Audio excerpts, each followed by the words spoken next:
रात के करीब 12:30 बज रहे होंगे। पहाड़ी रास्ते पर एक एसयूवी अंधेरे को चीरती हुई आगे बढ़ रही थी और उसके अंदर सवार थे दो नामचीन शख्स। पहला रवि सिंह, दिल्ली पुलिस के स्पेशल इन्वेस्टिगेशन ब्रांच का सीनियर ऑफिसर, और दूसरी सीमा मेहरा, एक इन्वेस्टिगेशन जर्नलिस्ट। दोनों एक जंगल की छानबीन करने जा रहे थे जहां से लोगों के गायब हो जाने और तस्करी होने की बातें सामने आ रही थी।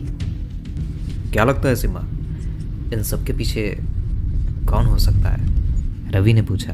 फिलहाल मैंने जितना पता लगाया है, यहाँ के लोकल लोगों का कहना है ये सब किसी शराब की वजह से हो रहा है, इसीलिए वो लोग भी यहाँ नहीं आते।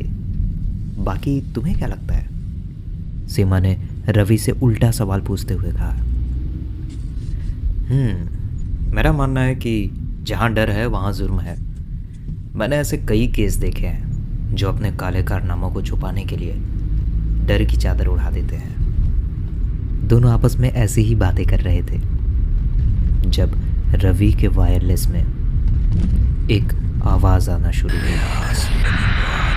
रवि ने सोचा शायद सिग्नल का कुछ इशू है, इसलिए वो और चौकन्ना हो गया, क्योंकि उसे पता था कि अब आगे किसी को इन्फॉर्मेशन देने के लिए उसे कितनी परेशानी होने वाली है।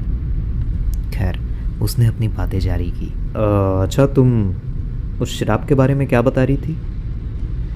इससे पहले कि सीमा कुछ बोलती, कार खड़खड़ाते हुए रुक गई।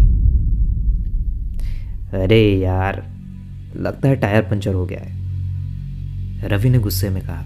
यहाँ जंगल के बीचों बीच अब हम क्या करेंगे? सीमा ने अपनी चिंता जाहिर की। आखिर उसका ऐसा करना जायज़ भी था। चारों ओर सन्नाटा था, कोई रोशनी नहीं, बस कार की हेडलाइट की सफ़ेद किरणें जो धुंध के बीच कहीं खो जा रही थी। रवि कार से नीचे उतरा और टायर देखने लगा। तभी कार के अंदर बैठी सीमा ने उसकी फ़ोटो खींचना शुरू कर दी। अरे सीमा, तुम ये क्या कर रही हो? रवि ने थोड़ा चिढ़ते हुए कहा। अरे, मैं तो तुम्हारे पीछे खड़ी हूँ। रवि ने जब पीछे पलट कर देखा तो वाकई सीमा उसके पीछे खड़ी थी। अगर तुम यहाँ खड़ी हो तो, इतना कहते हुए जब रवि ने कार के अंदर देखा तो फ्रंट सीट पर पड़ा सीमा का कैमरा अपने आप ही तस्वीरें खींच रहा था। रवि की जान तो उसके हलक में ही अटक गई थी कि तभी सीमा ने मुस्कुराते हुए कहा, अरे, लगता है कैमरा में टाइमर सेट था। इतना कहते हुए उसने कैमरा उठा लिया। सीमा की बात सुन रवि की जान में जान आई। गाड़ी चलने की हालत में नहीं है, अब आगे हमें पैदल ही जाना होगा। रवि ने यह कहते हुए कार से टॉर्च और अपना वॉकी टॉकी साथ लिया और चल पड़ा।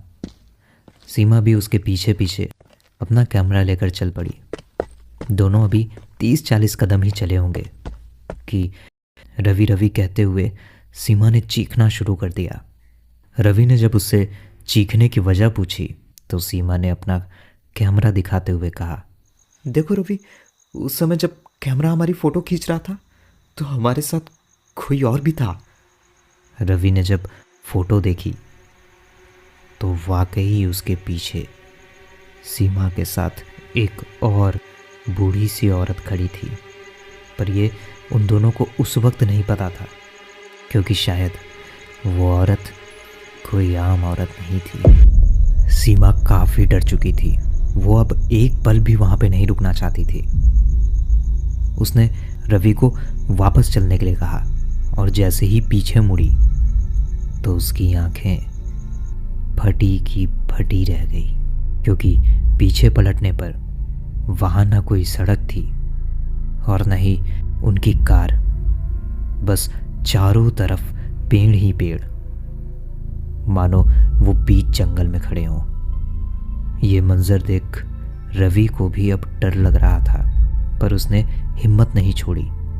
एक हाथ में टॉर्च लिए और दूसरे हाथ में सीमा का हाथ पकड़े अब वो बाहर निकलने का रास्ता तलाशने लगा। कुछ ही देर में चलते चलते दोनों के कानों में फिर से एक आवाज़ पड़ी। रवि के वायरलेस से फिर से अजीब अजीब आवाज़ें आना शुरू हो गई, पर इस बार आवाज़ों पर गौर करने पर समझ में आ रहा था कि सामने वाला बोल क्या रहा है। प्यास लगी पानी। उस आवाज़ को सुनने के बाद सीमा बोल पड़ी। अब हम नहीं बचेंगे रवि, हम मरने वाले हैं। यहाँ के लोगों ने सही कहा था, शायद इसीलिए इस जंगल को रक्तवन कहा जाता है।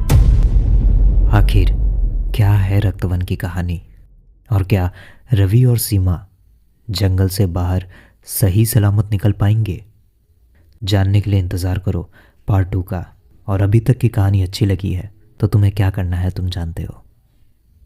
बाकी मैं मिलता हूँ अगली वीडियो में।